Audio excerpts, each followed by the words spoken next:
So here we are with everything out of package, and I took my jacket off just for you ladies, and also because I had to spend the last 10 minutes looking for this little weenie Joker playing card that just flew out of package, bounced off my table, and went somewhere on the floor. And it just so happens that the back part of this here matches really well with the wooden floor I have here, so it took a while. I wasn't too worried. My cat doesn't have access to this place. I don't have kids, so it's not bound to get misplaced. But still, word of warning, if you do have kids, or even if you're just messing around with it, these things will get lost easily. I just experienced that for myself. Aside from that, just look at this. I'll just pan down here.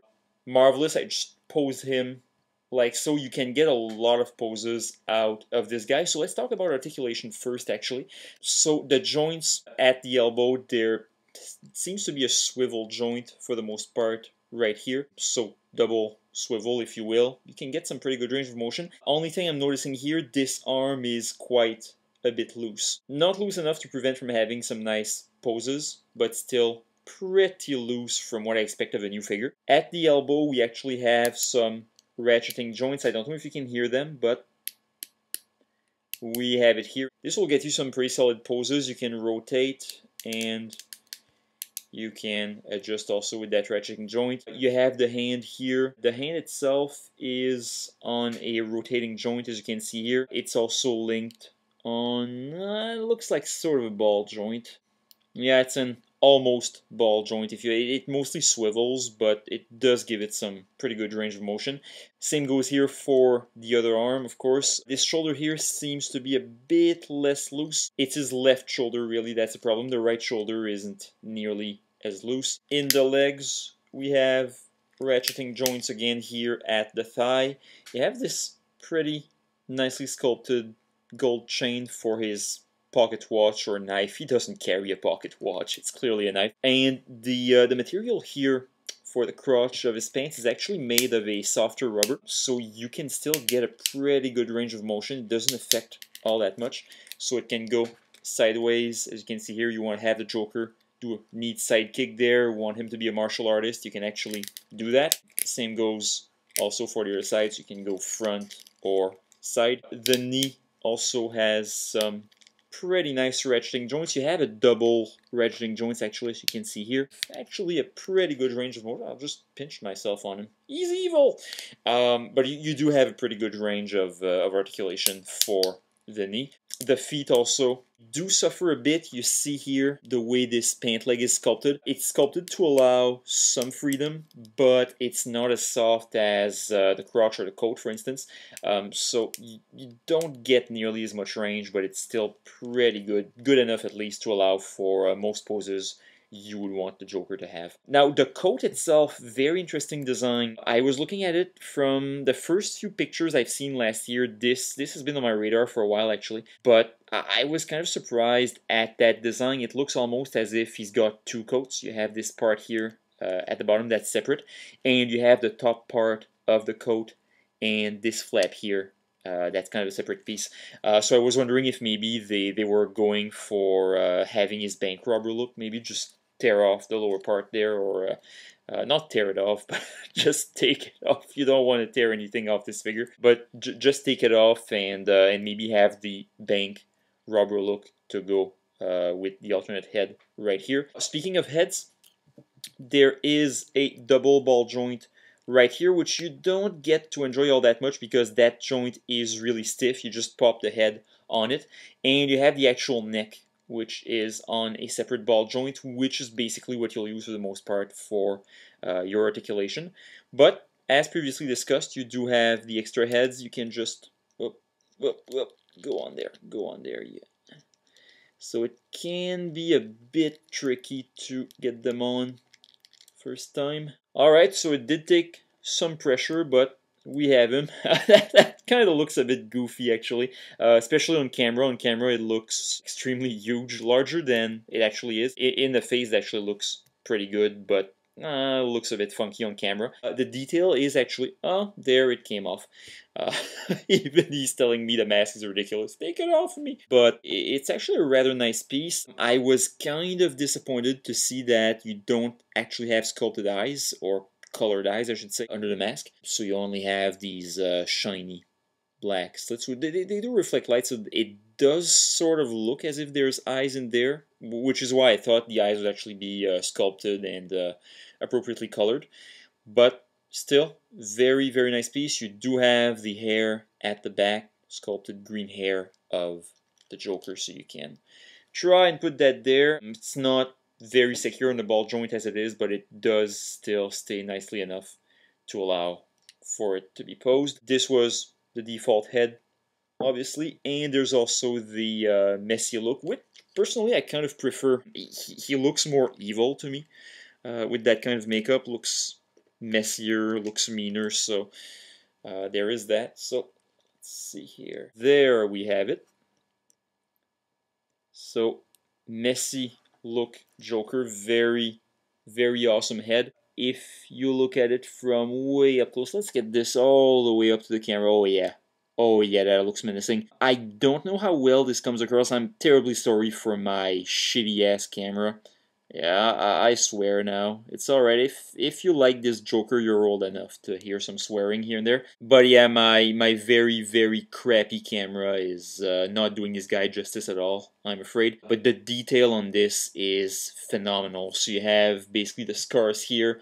You have this wet look to them, almost as if they're still bloody. So this is really awesome. The eyes are also very shiny. They have this watery look to them almost. So I wouldn't say it's on par with maybe what you'll get from Hot Toys or something like that, but wow, I can tell you this guy is actually pretty good for an action figure, basically, for something that you can still play as. It's got some visible articulation. This is pretty much as good as it gets, I think. Now, my main problem with this as an action figure is scale. He's not going to mesh with a lot of other figures I have. It's a bit too tall for that. This is, I think this is a 1/6 scale. But then again, this is not something you'll want to play with. This is more something that's for show. Nonetheless, if you do want to play with it, they do have some cool accessories that go with it. I have shown you the extra hands earlier. Now, the left hand doesn't do quite much. You have this here that's sculpted in an open pose. If you want to have the dramatic, I'm going to grab this. There we go. You know, the dominating gesture. You can do that with him quite nicely. I do like the open hand for that. You can actually pop that right off, and I hate popping these out because it feels like the entire wrist assembly is going to come out with it, but there we have it. It's actually just a little peg that you have it here. He looks like Captain Hook now, but you can actually stick the other hand on. This one is actually sculpted into a fist. So just twist. If you twist a bit, it does help with getting it there. You do get the fist if you want to have him kind of punch there. As you can see, it does quite nicely for that kind of action pose. But the left hand doesn't do much either way. You're not going to get him holding a weapon from there. It's really just, oh, I'm grabbing this, or punching Batman in the face, however that's going to end for him. The right hand is the one that's used to hold either the cards here. So you can wedge that quite nicely inside. You can have him look at his card. Oh, yeah, that's a nice card. Yeah. Or you could also try with the knife, although that hand, well, you can have sort of, if he's about to throw the knife, he's kind of flicking it there. So that hand would also work for that. However, it's the other hand for the most part that's made to hold the knife. So we'll just, oh, that one comes way easier. As you can see, just pulled on it and there it went. You can stick the other hand in here. There we go. And you can just put the knife there. And there we have Joker with his knife, which is very awesome. So now he's ready to punch Batman in the face and stab him in the gut. Very, very Joker-like. So this is really, actually quite awesome. Oh, I forgot to mention, you do have some articulation here in the chest area. It does come at the cost of a visible seam, so it doesn't detract from the figure all that much. It still looks very nice from up front, but you do have that visible seam which does allow for some nice posing nonetheless, so it does give you some extra flexibility. So your mileage may vary as to whether it was worth it to have that joint there. One joint, however, that really impressed me, that ties into this whole design with the coat, is that the coat tails are actually on little joints there, and you can actually pose these. So there he is with his coat in the wind. Very, very awesome. You can even see the detail at the back with the lining. Very, very awesome figure. So all in all, well, I have to say I'm loving it. Now, of course, I'm not gonna lie, I have a huge bias where the Joker is concerned. It's definitely one of my favorite characters of all time. But with this being said, there's truly a lot to like about this figure. The sculpt is really top-notch. The paintwork is really neat. I don't really have a whole lot of bad things to say about this. Now, there are a couple flaws I really can't ignore, such as this weird coat design. You see the coat tail right there. Doesn't really come up flush with the rest of the coat, so the illusion is kind of broken there. You can't pass this off as a one-piece thing, even though you can sort of fix it by posing it. This actually does look kind of cool with his coat in the wind. Let's just... Oh, that popped off. There we go. That'll be issue number 2, actually, but let's just turn him aside here.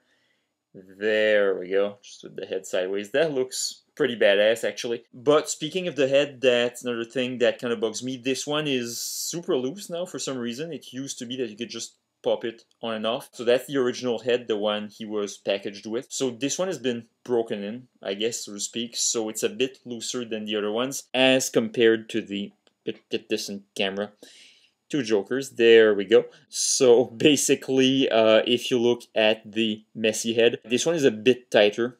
They both look pretty similar from underneath. And you see there's flesh-covered plastic in there, as opposed to the bank robber mask. You can see there's black plastic inside. I don't know if it's because of that, but that thing will just not stay on the ball joint. You may remember me putting that there. It didn't stick at all. It's still not sticking on, so this one too tight. The original head way too loose. There is also the issue of that loose arm. I just put a head on him. That's kind of creepy.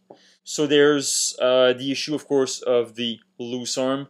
It's not too bad, but quality control issues like this are mainly something I would expect from maybe a Mattel figure. Oh yeah, Mattel, I have a bunch of other Batman figures I still need to review, so we'll get to you and make you squeal.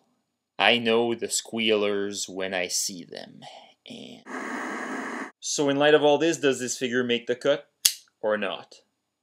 Well, no, I'm not cutting him off the table, not at the price this guy cost me anyway. So the asking price for this is, well, it depends where you get it, but it may go between $60 to $80. Now, through a very lucky combination of factors, I was able to get him for just about $45, $50, give or take. So at that price, yeah, I would consider him a good deal. Despite the few flaws that you can find on him, even despite the slight quality control issues there, I would say it's a good buy. It will look awesome in your collection, especially if you do tend to collect this scale. For me, it's something new. Usually it's either 3 or 6 inch figures. But yeah, this guy is still pretty cool. So your mileage may vary, especially regarding the interesting design choices like the coat, but ultimately it's the Joker and you really can't go wrong with that.